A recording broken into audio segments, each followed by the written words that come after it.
Мирка Гинова.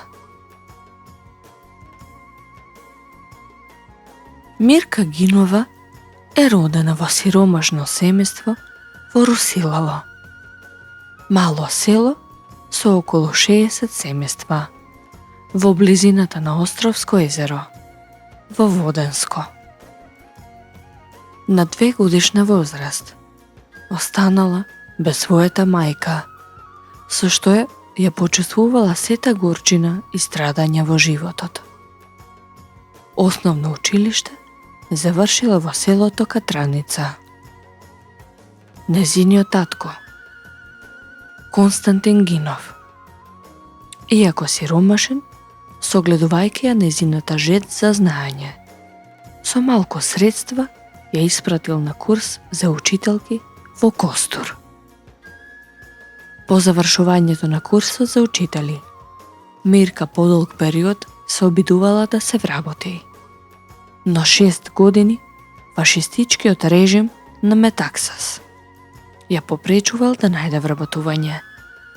Имено во овој период диктаторскиот режим со крајна бруталност ги прогонувал македонците, третирајќи ги како граѓани од втор ред и интернирајќи ги по пустите острови. Пред почетокот на грчко-италијанската војна, таа била назначена за учителка во едно село во Воденско.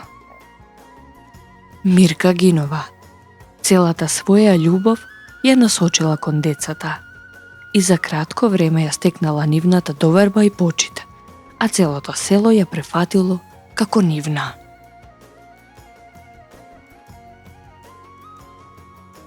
Со почетокот на фашистичката окупација на Грција од април 1941 година, уште повеќе се влошила положбата на македонците во Егејска Македонија. Мирка Гинова се приклучила во редовите на младинската организација. Како активист и легално делувала во воденските и мегленските села. Таа ги организирала македонските младинки и младинци кои ја помагале народно-ослободителната борба. Регрутирала нови борци, а самата заминала во партизани во 1943 година во околината на Кајмакчалан.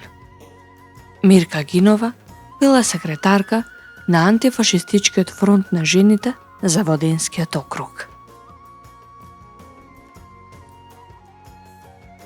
По ослободувањето на Грција, новата власт започнала да ги прогонува членовите на отпорот.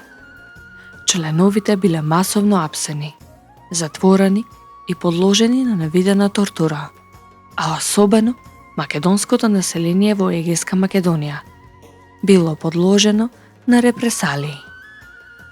Во 1945 година Мирка Гинова се приклучила на тајната ослободителна македонска организација и при избувнувањето на граѓанската војна во Грција учествувала во вооружените групи на Народно-ослободителниот фронт. На 6 јули 1946 година, во местото Долга ливада на планината Почеп, во близината на Воден, Мирка Гинова формирала мал партизански одред. Набрзо во една акција на 400 грчки джандарми и војници. Одредот бил опколен и започнала борба во која Мирка Гинова, која била единствено вооружена, убила 20 жандари. Кога останала без муниција, била заробена заедно со 6 своји другари. При тоа, брутално се нафрлиле врз неа и со распарчена облека и целата облејана во крв ја носеле по улиците на Воден, но таа одела со исправена глава и цело време им се смешкала на луѓето кои се собрале да ја видат. Започнало ужасно мачење во кое Мирка Гинова била тепана со дрвени колци и метална жица. Под ноктите ѝ забивале шајки, а низ телото испроведувале струја. Потоа, Таа била жива закопана до висина на вратот, додека пукале над незината глава. Потоа Мирка гинува и 6 незини другари биле спроведени во Енидже Вардар. На судењето кое се одржало во градското училиште на 25 јули 1946 година. Воениот суд ја осудил на смрт со стрелање. Заедно со другите соборци. Мирка Гинова била стрелана на 27 јули 1946 година. Покрај неа биле стрелани и Ристо Стојанов, Томе Михајлов, Георги Проев, Петре Поп Димитров, Димитар Лимбов и Георгиос Муцакис Алексо. За време на судењето, таа ја покажала сета своја храброст.